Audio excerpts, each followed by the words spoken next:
Okay, so doing valve cover gasket replacement on this.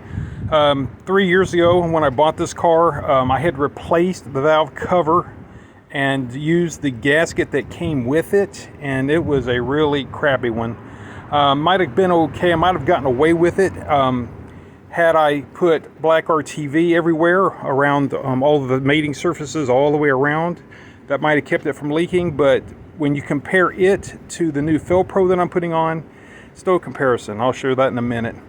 But right now I've got the valve cover off. I'm in the process of cleaning up the old sealant that they require, that they want you to put on this arch here on this left side. They only recommend it there, but this time I'm going to go all the way around. Now, is that going to be fun for the next person that removes this? No, it's going to suck. That valve cover may never come off again, but I don't want it leaking again because it made a mess. There was oil just everywhere, over here, puddling on top of the transmission. And the only thing I can figure is it was the valve cover. About the new valve cover that I replaced a couple years ago, it did fine for, a year maybe or something, but then started seeing oil. Wasn't seeing any significant loss at first, but as time went on, it got worse. And now we're here today to fix it. But there's where we're at. We got everything apart.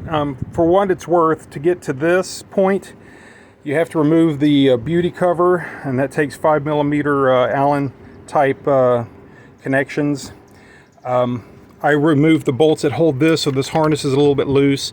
This ventilation hose, it was petrified. I had to go to the Nissan dealership and get a replacement. So that's a brand new hose. The old one had a crack in it. I don't know if I did it when I removed it, probably so. But if there was a crack there, that's a possibility of some oil leakage.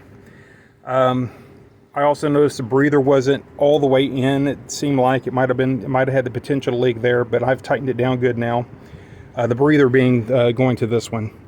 There's also another hose here that goes to the intake.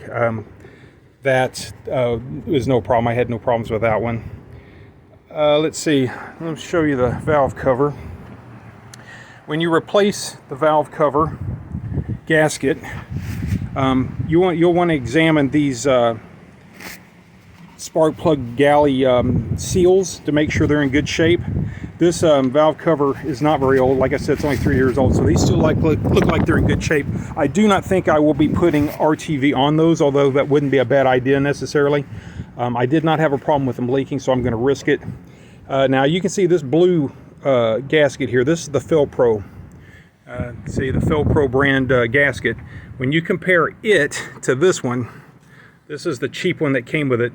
See how thin, how small and wimpy this thing looks compared to the Fill-Pro? I mean, look at that. It's quite a bit heftier. Might be able to get away without putting RTV, but you know what? I don't want to do this again. So I'm going to be putting a little bit of RTV all the way in these cracks. I'm going to seat this in here, and then I'm going to put RTV all the way around the valve cover surface on the head. And then we're going to just glue this sucker in. Hopefully it won't leak for a long time, because like I said, it's going to be a challenge to remove this. But my brother says whenever he does this job, it doesn't matter what, if it's Fill-Pro or cheapo or whatever, he always glues these things in because he's always got a problem with the valve covers leaking eventually. But he has found that when you seal these with, and I'm going to use black RTV here, you could use red as well, just anything that's oil resistant. He recommends, and he's more of a mechanic than I am, by the way, but he recommends you glue these things in, and then you're not going to have these leaks. I mean, it can be significant. We were losing quite a bit of oil, and like I said, it was literally puddling up on top of the transmission. So if you have problems like this, watch this video, consider things.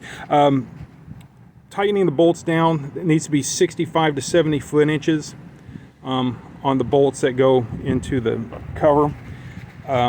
A lot of people say it's critical on the pattern. Basically, in my opinion, as long as you do a reasonable star pattern, you're okay, and tighten them evenly as you do your pattern. Anyway, hope this video helps you. Thanks.